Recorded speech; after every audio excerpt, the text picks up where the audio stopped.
Good evening. 2 months ago, I was summoned before a grand jury in the Eastern District of Virginia. As a general principle, I object to grand juries. Prosecutors run grand juries behind closed doors and in secret, without a judge present. Therefore, I decline to answer any questions.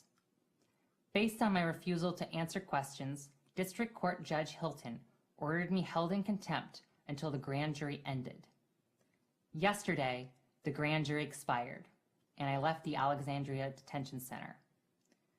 Throughout this ordeal, an incredible spring of solidarity and love has boiled over. I received thousands of letters, including dozens to hundreds of them a day. This means the world to me, and it keeps me going.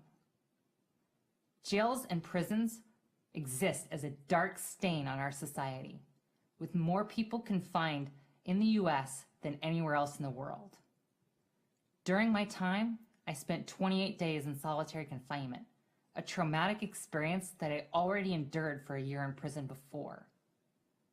Only a few months before reincarceration, I received gender confirmation surgery.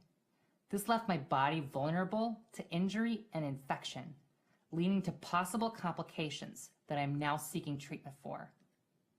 My absence severely hampers both my public and private life. The law requires that civil contempt only be used to coerce witnesses to testify.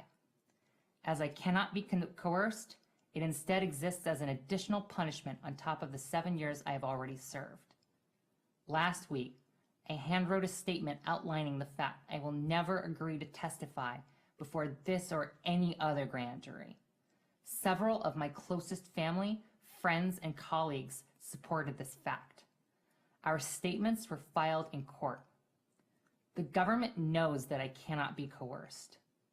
When I arrive at the courthouse this coming Thursday, what happened last time will occur again. I will not cooperate with this or any other grand jury.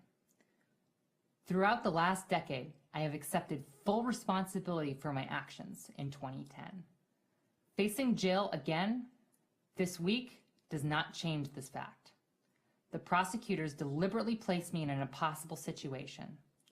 Either I go to jail or I turn my back on the principles that I have. The truth is, the government can construct no prison worse than to betray my own conscience and my principles.